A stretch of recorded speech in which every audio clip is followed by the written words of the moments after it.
Kuala Lumpur, or KL if you're on friendly terms, a city of towering skyscrapers and bustling markets, of old colonial buildings and modern marvels, where the past and the future coexist in a dizzying dance of light and shadow. It's a place that, at first glance, might seem straightforward. Another bustling Southeast Asian capital with a familiar skyline. But like all great cities, KL isn't just one thing. It's many things, all layered on top of each other, each revealing itself slowly, like peeling back the layers of an onion. This is a city that defies easy categorization, a place that's both a melting pot and a mosaic, where different cultures, religions, and histories come together in a chaotic, beautiful jumble. If you can get past the initial shock, if you can let yourself be swept up in the rhythm of this place, you'll find a city that's alive with possibilities. Most journeys to Kuala Lumpur begin at one of the busiest airports in the world, and for many, the trip is a brief one.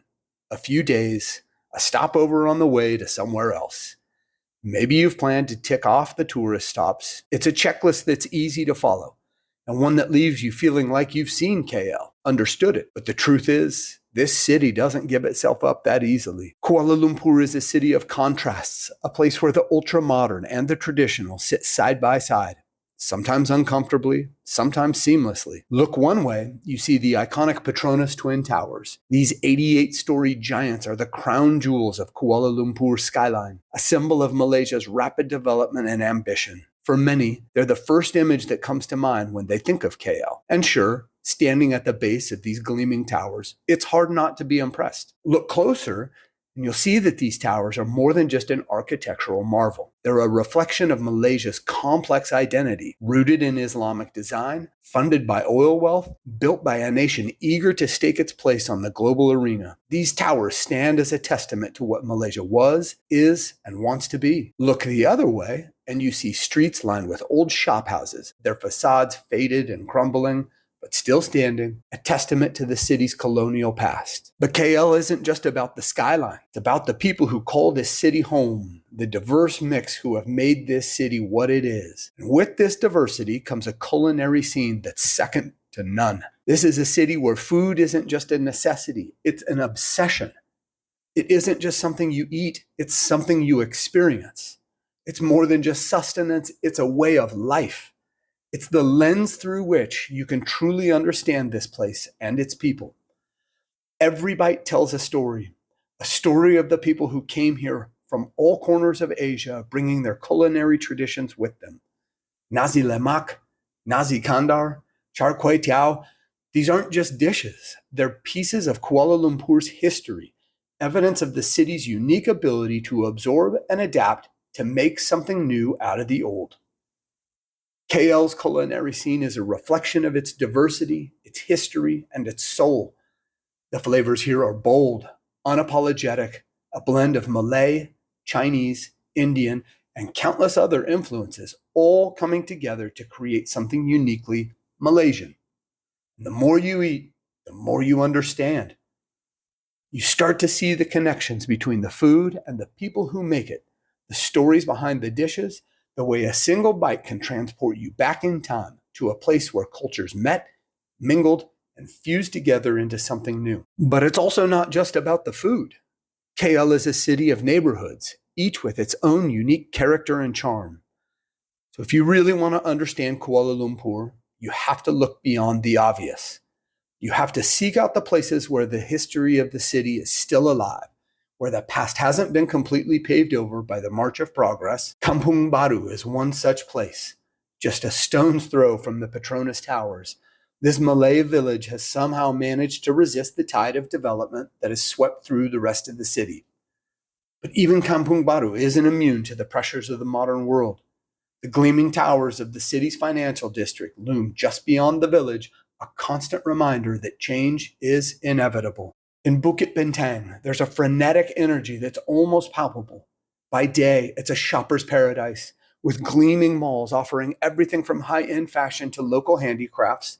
By night, it transforms into a playground of neon lights, street performers, and open-air bars where the city's youth come to see and be seen. This was once a neighborhood of tin-roofed houses and dusty streets, where hawkers sold noodles from push carts and kids played barefoot in the alleys.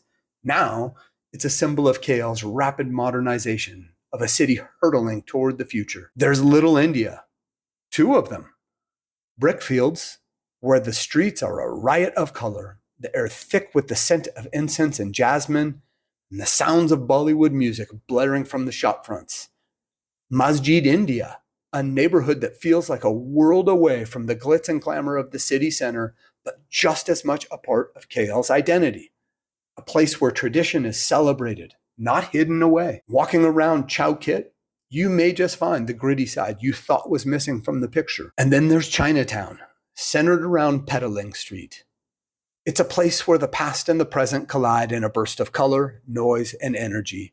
By day, the market is a chaotic jumble of stalls, selling everything from counterfeit designer goods to traditional Chinese herbs. And by night, the streets and alleys come alive with the glow of red lanterns, the air thick with the scent of roasting chestnuts and barbecues.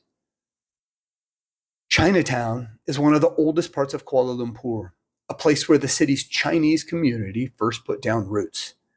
And while it's easy to get lost in the hustle and bustle of the market, there's more to this neighborhood than meets the eye. Wander down a side street and you'll find hidden temples, old clan houses, and a street art scene that adds a splash of modern creativity to this historic district. Chinatown is a reminder that Kuala Lumpur isn't just a city of steel and glass. It's a place with deep roots, where history and tradition still have a place even as the city moves towards the future.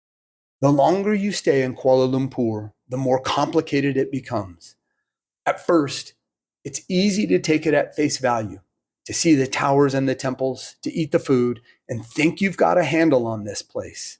But KL isn't a city that gives itself up all at once.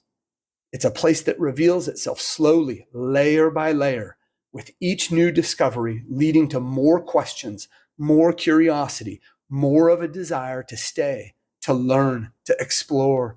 And the more you explore, the more you realize that Kuala Lumpur isn't just a stopover on the way to somewhere else. It's a destination in its own right. Kuala Lumpur is a city that's constantly changing, constantly evolving. It's a city that wears its cultures and contradictions on its sleeve, a place that's both forward-looking and deeply rooted in tradition. Come and you'll know exactly what I mean. Come with an open mind, a willingness to explore, to taste, to listen. Don't just skim the surface, dive in. Get lost in the labyrinthine streets. Let the city surprise you, because this isn't just another stop on your travel itinerary. This is Kuala Lumpur, a city that refuses to be pinned down, that challenges your assumptions, that surprises you at every turn. Complex, chaotic, captivating. And the deeper you go, the more you want of it